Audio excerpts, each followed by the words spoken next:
यह जितना वेद पुराण उपनिषद गीता भागवत महाभारत है, तो इन सब को रचना ब्राह्मणों ने किया। वो भी जातवादी ब्राह्मणों ने, पंडितों ने।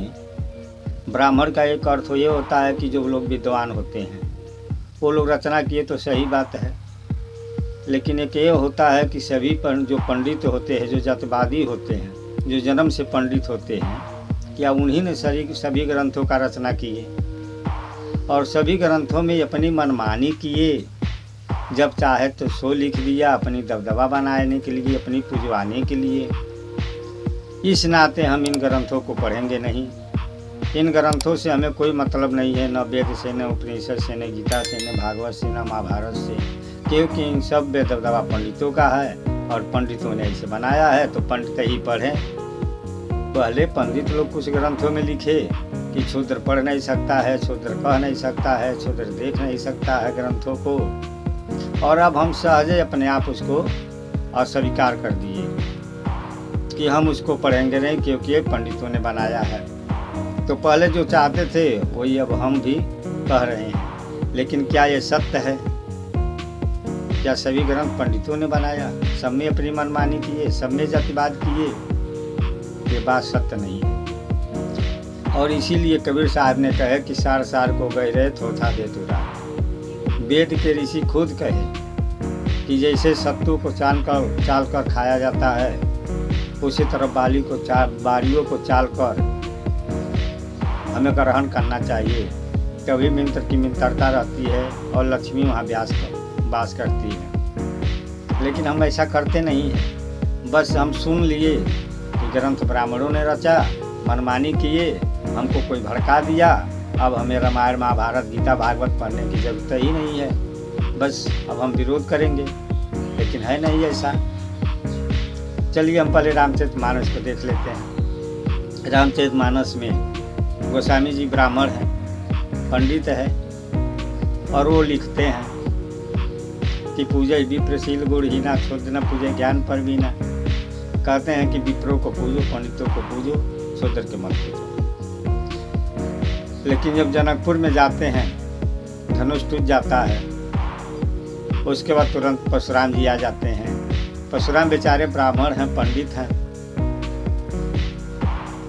21 बार क्षत्रियों को संहार किए थे, मुनि भी हैं और ब्राह्मण भी हैं। अब लक्ष्मण जी उन्हें इतना चिढ़ाते हैं, इतना क्रोधी करते हैं, साबित करते हैं कि परशुराम कितने क्रोधी है, कितने अहंकारी है, कितने अभिमानी है। कहते हैं कि कोटि कुलस्सम वचन तुम्हारे, व्यर्थ धरो धनुवार को थारे। कहते हैं कि हे मुनिवर, आप तो व्यर्थ में धनुआ बार फरसा लेकर घूमते हैं, कोटि में वज्र के समान थे आपकी बाड़ी। अब बताइए, बाड़ी उनकी इतनी खराब थी। ये गोस्वामी जी लिखते हैं। तो परशुराम को इतना क्रोधी, अहंकारी, अभिमानी बनाकर गोस्वामी जी क्या यही साबित किए हैं कि ब्राह्मणों को पूजना चाहिए? वो भी नहीं पंडित हैं, वो भी तो ब्राह्मण है परशुराम। गोस्वामी जी को यहाँ कितना जातिवाद झलकता है कि लक्ष्मण द्वारा परशुराम को इतना सभा में उनकी चुटकी लेते हैं, मजाक उड़ाते हैं। क्या यही जातिवाद है? जबकि वाल्मीकि रामायण में वहाँ से शादी ब्याह करके विदाई करके लौटते हैं, अपना पूरा सेना समाज लेकर। रास्ते में आंधी आती है, तूफान की तरह हवा चलता है, हाथी घोड़ा जगह जगह रुक जाते हैं, डोली रुक जाती है। लोग कहते हैं भाई ये कैसी इतनी हवा आ रही है? तो किसी ने कहा कि परशुराम आ रहे हैं। अब सोचिए वाल्मीकि रामायण में लिखने का भाव कि परशुराम के आने से लगता है कि जैसे आंधी आ रही है। परशुराम आ जाते हैं, दशरथ जी अपने हाथी से उतरते हैं और आकर हाथ जोड़ लेते हैं। कहते हैं कि हे मुनिवर, आप मेरा सर कलम कर दीजिए। मैं जानता हूँ कि 21 बार आपने क्षत्रियों का संहार किया है, मेरा सर कलम कर दीजिए, लेकिन ये हमारे चारों बेटों को मत कीजिए। बुढ़ापा में यही लोग आँखों का तारा हैं, हमारा यही लोग सहारा है, इनको मत मारिए। मैं अपना प्राण दे देता हूँ, आप अपना क्षत्रियों का संहार करने का जो आप वचन लिए उसे मुझे पूरा कर लीजिए, लेकिन मेरे बेटे को मत मारो, हम शादी करा कर अभी आ रहे हैं।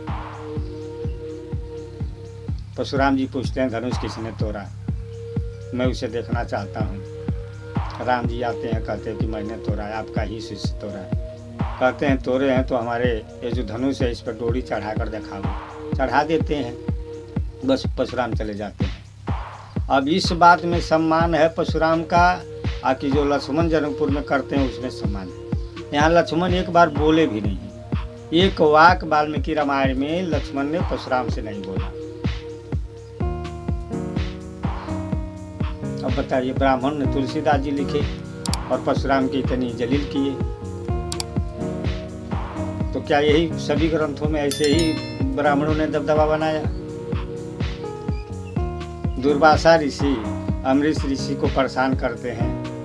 अमरीश ऋषि व्रत रखे रहते हैं, दुर्वासा ऋषि आते हैं और जब भोग लगाने का समय होता डोल जाते हैं। अब अमरीश ऋषि भोग लगा लेते हैं, फिर दुर्वासा ऋषि आते हैं, कहें तुमने छल किया, धोखा किया, एक ब्राह्मण को बिना खिलाए तुमने भोग लगा लिया। एक राक्षस पैदा करते हैं उस अमरीश ऋषि को मारने के लिए। तब तक भगवान विष्णु का चक्र आ जाता है।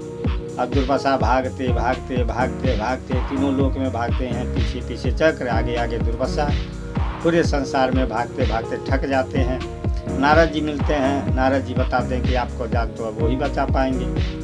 अमरीश ऋषि जाके उनके चरणों पे गिरे, न तो चक्र से आप बच नहीं सकते। आकर दुर्वासा ऋषि अमरीश ऋषि के पैर में गिर जाते हैं, माफ़ी मांगते हैं, तब उनकी जान बचती है। दुर्वासा ऋषि पंडित हैं, अब भागते हैं। एक क्षत्रिय, अमरीश ऋषि क्षत्रिय हैं, विष्णु का चक्र दौड़ाता है। लिखने वाला कोई पंडित है। जब आप कहते हैं कि सारे ग्रंथ पंडितों ने लिखा, तो लिखने वाला कोई पंडित है, तो कितना सम्मान बढ़ा ब्राह्मणों का। अगर पंडित लिखा तो दुर्वासा ऋषि का तो दुर्दशा हो गया। महाभारत में द्रोणाचार्य का पुत्र अश्वत्थामा, लड़ाई समाप्त होने के बाद जब वो जाता है जंगल में, पांचों पांडवों के पुत्रों को मारकर एक ऋषि के आश्रम पर, वहाँ 5 पांडव पहुँचते हैं, तो उनके जो लीलार पर मणि है, मणि निकाल लेते हैं, उनके बार कपार का जो सर का बार है छील देते हैं और छोड़ देते हैं कि जाओ, जन्म भर जीवन भर तुम भटकोगे इस पीड़ा से, तुम्हें कहीं सुख और शांति नहीं मिलेगा। जब तक ये धरती आकाश आसमान रहेगा तब तक तुम मित्रलोक में इसी तरह तड़पते रहोगे और भटकते रहोगे, तुम्हारा घाव कभी नहीं भरेगा। ऐसा श्राप देते हैं। अश्वत्थामा भी ब्राह्मण है, ब्राह्मण का पुत्र है, तो ब्राह्मणों का कितना दबदबा है। इसीलिए मैं कहता हूँ कि सभी ब्राह्मणों को, किसी जात को, सबको एक में न सानो, सार सार को बहो। ग्रंथ ब्राह्मणों भी लिखा है, ब्राह्मण भी लिखते हुए भी ब्रह्मवादी नहीं किए, ये बात भी सत्य है, लिखे हैं। हाँ, कई कई पर जातवाद की बात आई, जैसे सूत कथा, सबूक कथा, हत्या आया है, तो ये कोई ब्राह्मणों ने लिख दिया। इसलिए हम सभी ग्रंथों को अवहेलना न करें, उसमें देखें ग्रंथों में बहुत सत्य ज्ञान है, सत्य बात है। इस बात का समर्थन सतगुरु कबीर साहब करते हैं। कहते हैं कि अंध सुदर्पण वेद पुराड़ा, दरबी कहाँ महारस जाना, जसकर चंदन लादव बारा, परमल बास न जाने गंवारा। कहें कबीर खोजे आसमाना, ताज न मिले कि जाए अभिमाना। वो कहते हैं कि वेद पुराण तो दर्पण की तरह चमकते हैं, लेकिन अंधे हम हैं जो उस पर विचार नहीं कर पाते। तो हम ये बात को न सोचें कि सभी ग्रंथ ब्राह्मणों ने लिखा है और सब में अपनी मनमानी किए हैं। जो शब्द में कहीं कहीं मनमानी है उसको छोड़ दो, लेकिन जो सत्य ज्ञान है उसको उसमें से ग्रहण करो। पहले पढ़ने नहीं देते थे और अब हम पढ़ना नहीं चाहते हैं, तो इसलिए इस बात को न सोचें, उसमें से सार निकालें, विचार करें, समझे। अब वेद में सभी लोगों ने वेद का रचना किया, क्षत्रिय भी किया, ब्राह्मण भी किया, शूद्र ने किया, वैश्य भी किया, रथ हाँकने वाला भी किया, चूल्हा झोंकने वाला भी किया, दवाई बनाने वाला किया, किसानी करने वाला भी किया, औरत ने बनाया, पुरुष ने बनाया, गृहस्थ ने बनाया, विरक्त ने बनाया, सभी ने वेद की रचना की। कुल 294 ऋषि हैं वेद में, अनेक जात के, अनेक मजहब के, अनेक मती के वेदों का रचना किए। लेकिन हम कह देंगे नहीं, सारा वेद तो ब्राह्मणों ने रचा है, ये गलत बात है। हमें उसे पढ़ना चाहिए, समझना चाहिए। हम सब कुछ पर अधिकार लेते हैं, लेकिन जो ग्रंथों में हमारा अधिकार उस पर हम नहीं विचार करते हैं। वेद में 5 जना का नाम लिया जाता है, ब्राह्मण, क्षत्रिय, शूद्र, वैश्य, निषाद। ये बात वेद के विद्वानों ने माना है कि 5 जना का बात करते हैं और वेद ऋषि कहते हैं एक साथ खाओ, एक साथ रहो, एक घर में सोओ, जात पात का कोई भेदभाव नहीं, सब एक साथ खाओ पियो, शादी ब्याह करो, मिलकर रहो। और सबने रचना किया। तो ऐसे बात को ग्रहण करें। वेद में अच्छी अच्छी बातें हैं, ग्रंथों में अच्छे अच्छे बातें हैं, समझो। लेकिन अवहेलना कर देंगे तो कुछ नहीं होगा। इसलिए ये न माने कि सारे ग्रंथ ब्राह्मणों ने बनाया और सब में अपनी मनमानी किए, ये भी सत्य नहीं है। उसमें भी क्रांतिकारी हैं और वो भी आवाज़ उठाए। अगर समाज में कुछ त्रुटियाँ थी, कुछ कुरीतियाँ थी, तो उसके विषय में आवाज़ उठाए हैं, चाहे बृहस्पति हो, चाहे और भी पंडित विद्वान हो। कुछ ने मनमानी किया तो कुछ वही पर खड़ा होकर ये समर्थन भी किया गलत बात का, जातिवाद का। तो इसलिए अगर हम सभी पंडितों को एक में सानेंगे तो जो हमारे लिए लड़े, समाज के लिए लड़े, उनका बहुत बड़ा अपमान होगा। इसलिए रावत पंडित था, फिर भी गोस्वामी जी भला बुरा, दुष्ट अभागा सब कुछ कहते हैं। शिवनाथ साहब कहते हैं कि पुलिस मुनि की रावण नाती ब्राह्मण में बर भारी, अजीव मारे मासून के खैना राक्षस के अत्यारी। कहना कि पुलिस मुनि के नाती हैं, अगर ब्रह्मा के वंशज हैं, फिर भी कोई पूजा नहीं होता है। आज भी समाज में कोई पूजा नहीं होता, हर साल जलाया जाता है। और ये भी सत्य है कि ब्राह्मण है, तो कहाँ ब्राह्मणों का पूजा हुआ? आज तक भी भारतवर्ष में जो रहनी संपन्न हैं, जो सदाचारी है, विचारवान है, चाहे वो किसी वर्ग के रहे हो, उन्हीं की पूजा होती है। जैसे सूर, तुलसी, कबीर, रविदास, अम्बेडकर, गांधी, बौद्ध, महावीर, ये सभी लोगों का पूजा अपनी रहनी पर होती है। कहीं जात पर पूजा नहीं होता है। इसलिए हम इस भ्रम में न पड़कर तो वास्तव में हमें रहनी गानी पर ध्यान दें और भाईचारा बनाए रखें। किसी के जात के नाम पर अवहेलना नहीं करना चाहिए। किसी ग्रंथ में अगर कोई त्रुटि है तो उस पूरा ग्रंथ को अवहेलना नहीं करना चाहिए। इस बात को विचार करें तभी सार सार का गाना होता है। हम अगर इतना समझ ले कि ब्राह्मण विरोधी हैं तो विचार कीजिए, जहाँ मदन साहब का कुटी बना है बड़ैया गद्दी पर, उस जमीन को देने वाले एक ब्राह्मण हैं जो पूरे कुटी का जमीन दिया। मदन साहब कबीर पंथ के संत हैं और उनका नाम दुलमपति था।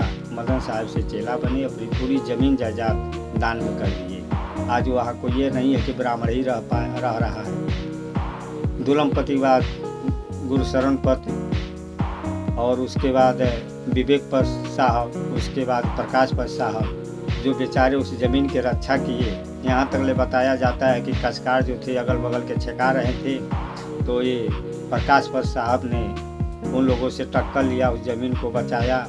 क्रांतिकारी जीवन में अंग्रेज़ के खिलाफ वो लड़ाई भी लड़े, पंडित थे। इस बात को विचार करें, इनको भी ध्यान दें। अगर 2-4 पंडित कोई गड़बड़ी किए तो सबको एक में स्थान देना ये उचित नहीं है। इससे क्या होता है कि हम अच्छे चीज़ से भी वंचित हो जाते हैं। जैसे अब गेहूँ में थोड़ा गोजई है तो पूरा गेहूँ को बीग दो, खेत में थोड़ा घास है तो घास के साथ पूरा धान ही काट दो। अरे घास को निकाल दो, धान को बचाओ। इस बात पर विचार करें। अगर हम जातिवाद से देखें तो अभिलाष साहब जैसा महापुरुष को त्याग देंगे, क्योंकि वो भी जन्म से पंडित हैं, लेकिन एक महान संत हुए, सारे ग्रंथों को टीका किया। यहाँ तक ले मानिए कि वेद, पुराण, उपनिषद, गीता सबको वो बीजक बना दिए, सबका टीका करके। तो इस बात पर विचार करें। इसी ब्राह्मण ही कुल में जन्मे दयानंद सरस्वती, जिन्होंने देश के लिए बहुत बड़ा काम किया। तो ये भ्रम हम समाज में न फैलाए, किसी के प्रति हम द्वेष न पैदा करें, सबको स्वीकार करें, चाहे वो जिस धर्म का हो, जिस जात का हो। बस जो अच्छे हैं वो अच्छे हैं, जात से कोई बुरा ना होता और जात से कोई अच्छा नहीं होता। आइए हम इसी के साथ, हमारा ये कहने का उद्देश्य यही है कि हम जात के नाम पर किसी से द्वेष न करें और समाज में द्वेष न फैलाएं। अन्यथा जहाँ फूट वहीं लूट होती है। इस बात को ध्यान दें और इसका जिम्मेवार हम ही होंगे। अगर भारतवर्ष में फूट होता है तो इसका जिम्मेवार और कोई नहीं होगा। हम जैसे हम लोग विद्वान जो समाज को जोड़ने वाले भी हैं और तोड़ने वाले हैं। इसलिए आप सभी लोगों से निवेदन है कि किसी जात के नाम पर किसी जात को अवहेलना न करें और ग्रंथों में कुछ त्रुटि है तो पूरे ग्रंथ का अवहेलना न करें। जो सार है उसको गैले, उन सब पर हमारा अधिकार है। आइए इसी के साथ हम समाप्त करते हैं।